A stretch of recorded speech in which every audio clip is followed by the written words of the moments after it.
1. Part 1. You will hear a woman asking for information over the phone. First, you have some time to look at questions 1 to 5.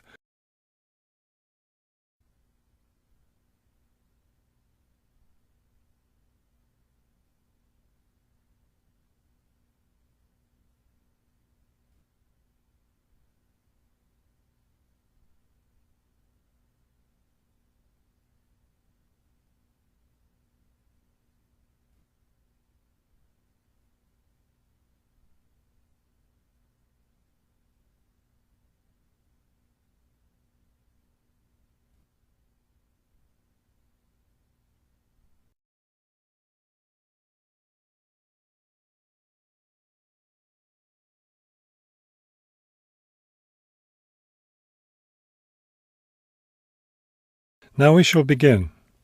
You should answer the questions as you listen, because you will not hear the recording a second time. Listen carefully and answer questions 1 to 5. Good afternoon, Plainfield Community Centre. Yes, hi. I'm new in town, and I was curious about the services the community centre has to offer. We offer a variety of recreational activities. What were you interested in particular? Well, everything, I guess. Okay, let's start with kids. I have a teenage son. What activities do you have for teens? Right now, during the school year, we have tutoring sessions for children and teens in all subjects. That would be good. He needs help with algebra. We can certainly help with that. Just have him come by any Wednesday or Saturday afternoon. That's when the tutoring sessions are scheduled. Fantastic! What about sports? Do you have sports activities for teens? We have tennis lessons on Sunday mornings for teens and Sunday afternoon for adults. I don't think my son would like that, but my husband might. For myself, I'd be more interested in yoga. Do you offer yoga classes? We do. Our yoga classes take place on Tuesday and Thursday evenings. We divide it up into several groups, so there's one class for younger children, one for teens, and one for adults. Really? I doubt my husband and son would be interested, but I'd like to sign up for yoga. I also like reading. Do you have any book clubs? We have one just about to start. The first meeting will be next Friday morning. It will focus on early 20th century novels. Too bad it's Friday morning. I think my son would enjoy it, but of course he's in school at that time. Well, actually, that book club is for adults only. We may start one up for teens next summer, but we have nothing for that age group right now. Oh well, I suppose he has enough to keep him busy for now. Now, what about fees? Do these classes and activities cost anything? Before you hear the rest of the conversation, you have some time to look at questions 6 to 10.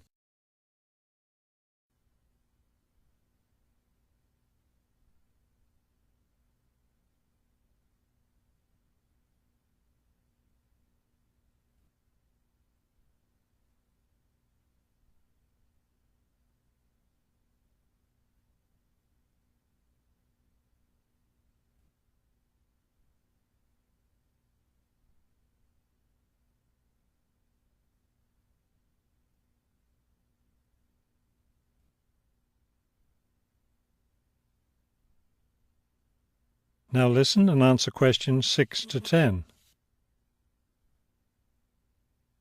There's a small charge for non-members for each class. However, they're all free to members.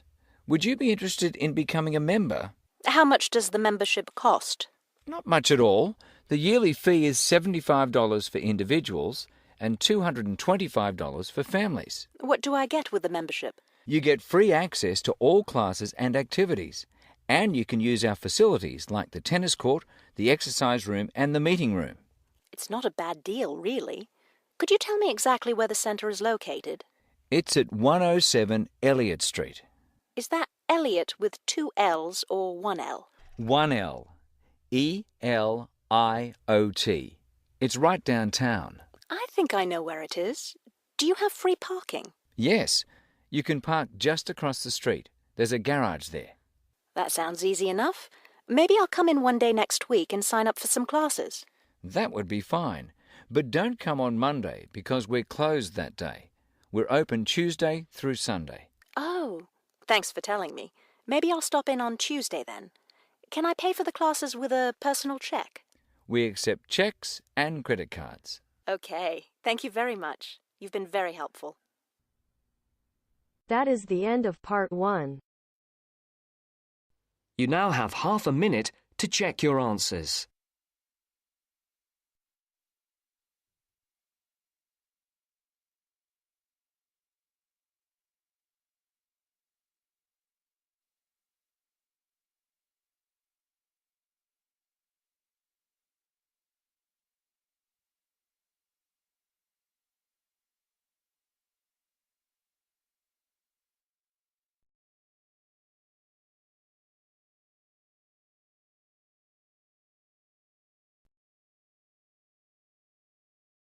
Now turns to part 2. Part 2. You will hear an extract from a talk about the Scottish Highlands. First, you have 30 seconds to look at questions 11 to 18.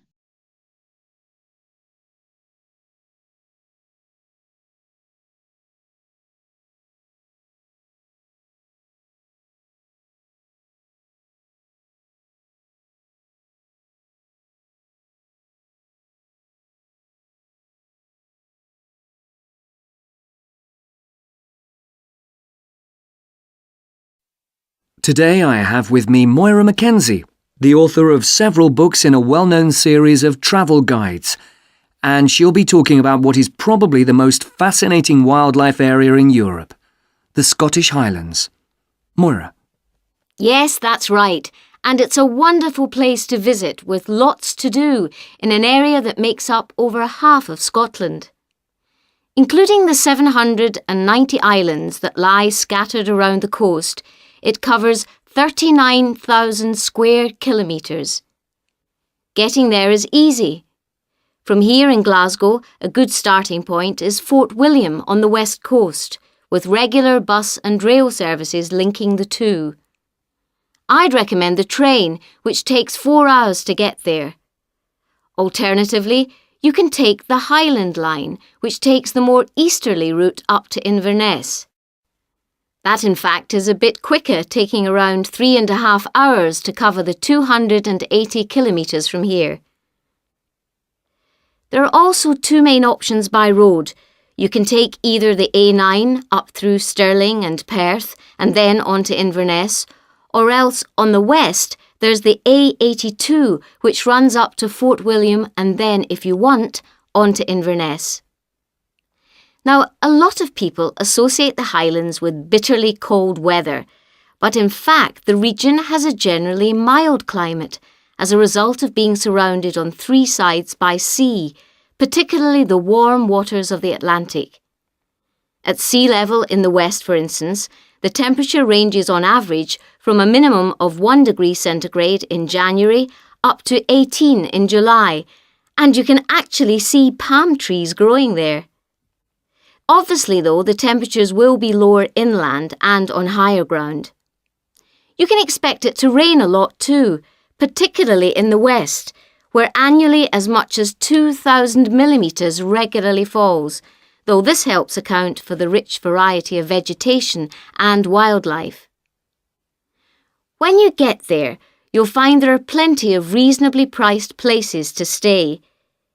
In Fort William, for instance, you can find a room for the night in a small hotel or a bed and breakfast for just £25, or for £28 to £30 in Inverness.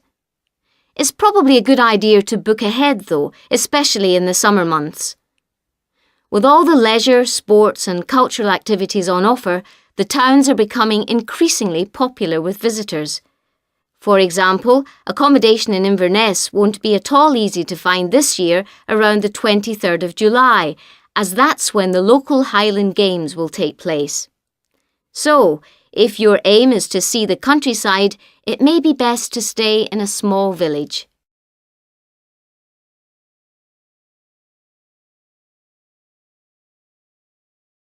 Now you have some time to look at questions 19 and 20.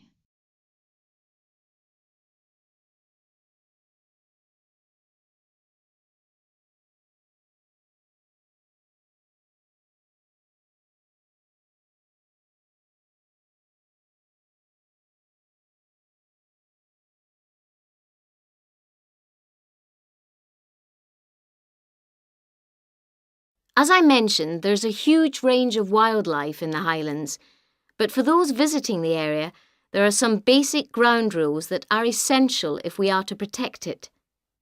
Firstly, you should make every effort not to disturb birds and animals, and one way of doing this is to blend in with your surroundings, for instance by avoiding brightly coloured garments such as orange anoraks.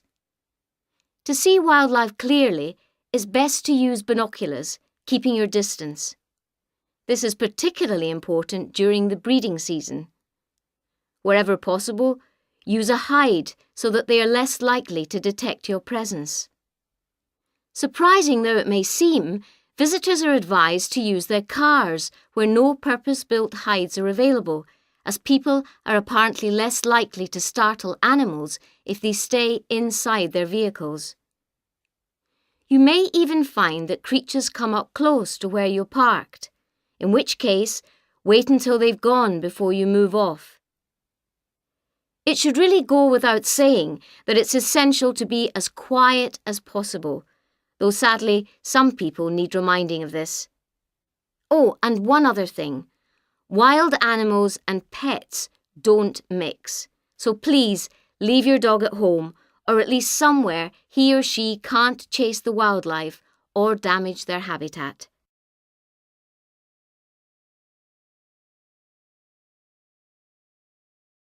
That is the end of part 2. You now have half a minute to check your answers.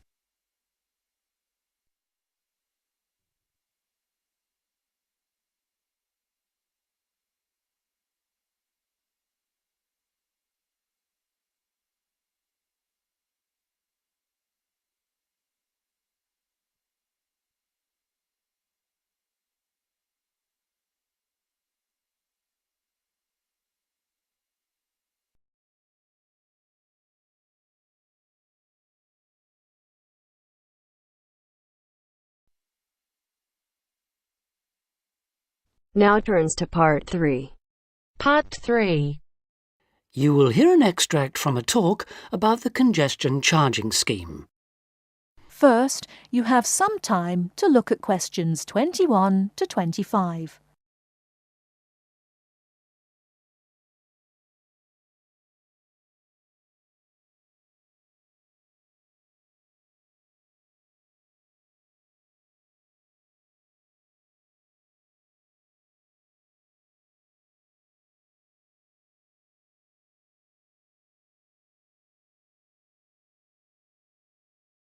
Now listen carefully and answer questions 21 to 25.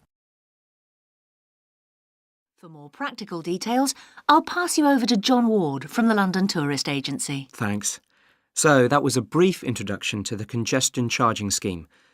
But if you're actually going to be driving your car in London on weekdays, there are a few more details you will need to know. Firstly, you don't need to worry about paying all the time. The charge applies between 7 in the morning and 6:30 in the evening, Monday to Friday. You'll be pleased to hear, however, that because the scheme is intended to reduce traffic during busy working hours, evenings and weekends are free. If you enter the zone during the charging times, you'll be eligible to pay the standard charge of £8, which you can pay until 10 o'clock on that day. After 10 o'clock, this charge rises to £10. But be warned, if you fail to pay before midnight, you will have to pay an automatic penalty charge. In other words, there's no escape. Let's move on to paying. The charge, as I've said, is £8 a day, and the authorities have set up a number of systems to make it easy for you to pay, or rather to ensure that nobody has a good excuse for not paying. So, using your credit card, you can pay by phone, by text message, or on the internet. The other option is to go to one of the 200 pay points inside the zone, or the 9,500 pay points elsewhere in the country. If you know you're going to be driving in and out of London on a regular basis, you can buy weekly, monthly or annual passes, rather like a railway season ticket.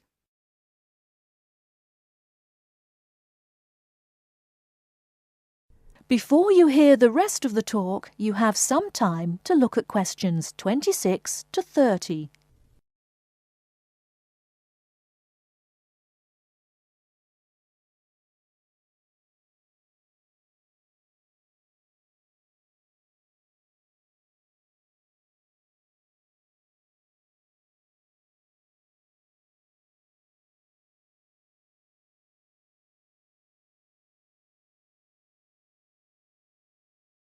Now listen and answer questions 26 to 30.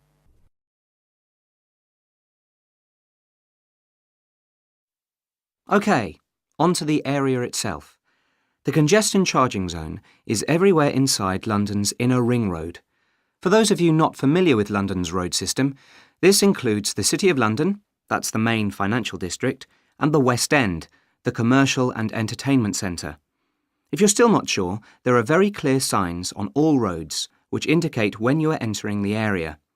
These are round and have a white letter C on a red background. The scheme is policed by cameras which photograph all cars entering the area and send them to a computer which can recognise all British and European car registration plates. If you pay the £8 charge, you'll find London a little easier to drive round than it was before the charge was introduced. But if it's all too much trouble and you decide to leave your car at home, then you are left with public transport. That's trains, buses, taxis, or the underground.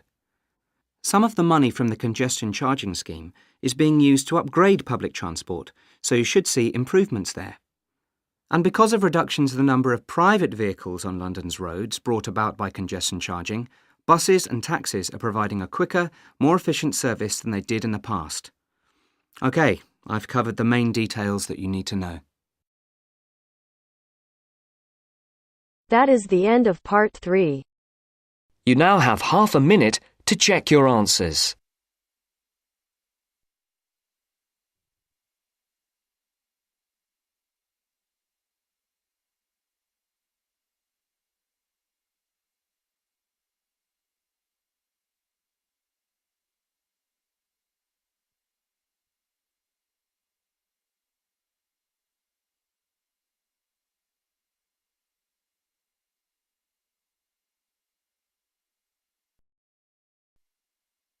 Now turns to part 4. Part 4. You will hear a talk on bullying in the workplace, given by a university lecturer to a group of students. First, you have some time to look at questions 31 to 40.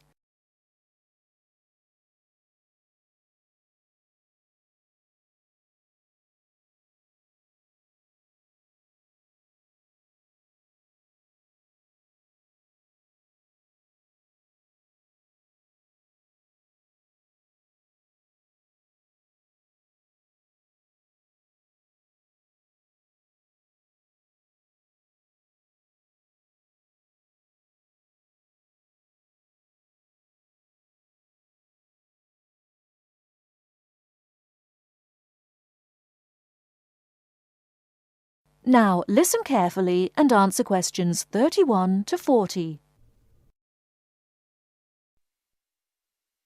Good morning. My name is Dr. Mervyn Forrest, and I specialize in management techniques and training.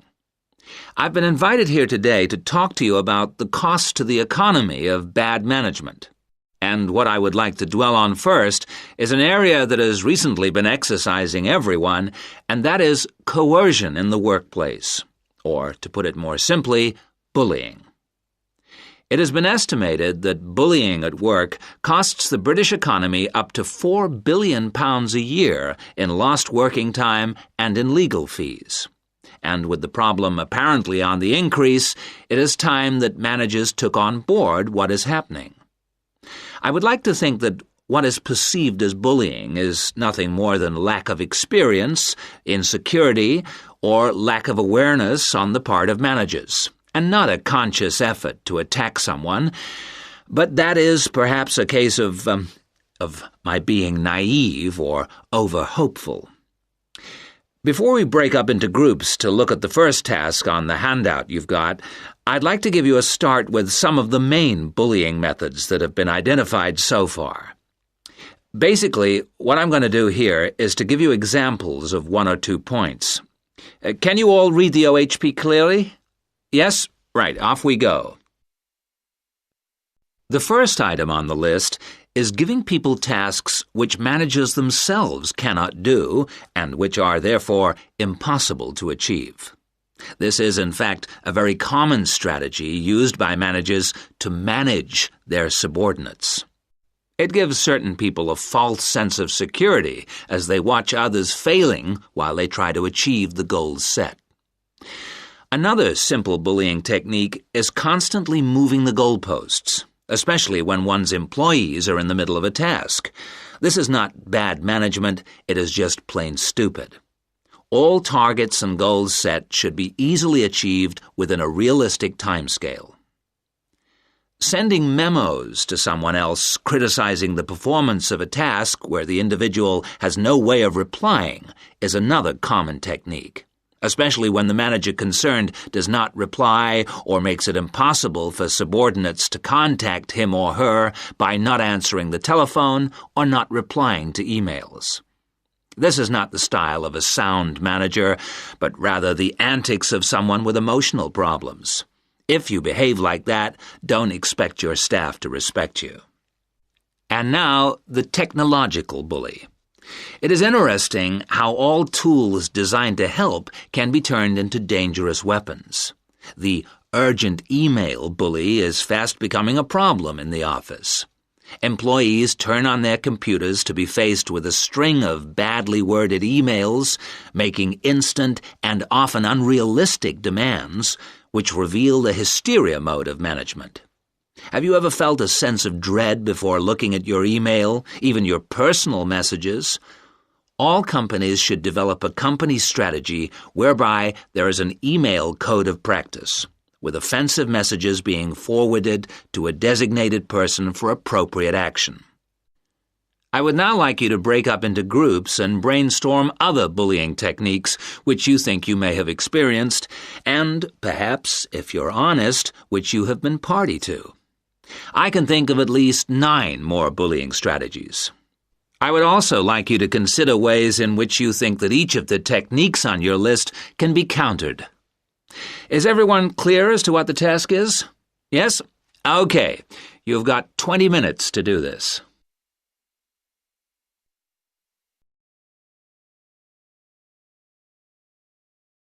That is the end of part 4. You now have half a minute to check your answers.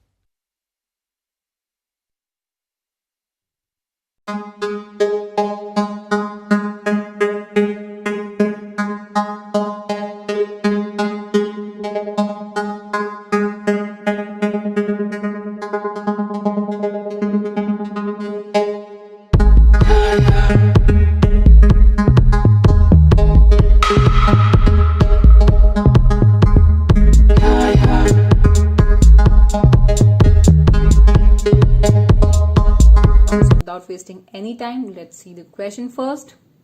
Question for today is, the 2 bar charts show the proportion of 14 to 16 years old students studying a modern foreign language in an English speaking country and the top 3 popular foreign languages. So what we are given in the graphs, we are given the percentage of students who studied a foreign language. So they are studying a foreign language. We do not know which language they are studying, okay, in an English speaking country. And also the second graph represents the top 3 languages studied by students, and the 3 languages are French, German and Spanish. And on the x-axis we are given the years, and on the y-axis we are given the numbers in percentage. Okay, so let's have a look how we will answer this. So before starting, let's have a look that in both the years girls were highly involved in learning the language. Okay, in here also you can see that they are nearly 50% and they are 40% in the year 1984 and 2007, and boys were least in learning the foreign language, 30%, and here only 25% approximately were involved in learning the language. And we can see that from the second graph also that French is highly preferred language in both the years by the students, and German and Spanish both decreased, even the 3 of the language decreased when from 1984 to 2007. So the rendered bar graphs illustrate the ratio of 14 to 16 years old boys and girls learning overseas language, means foreign language, and top 3 popular foreign languages in an English speaking nation. So this is just the paraphrasing of the question. Overall, it is discernible.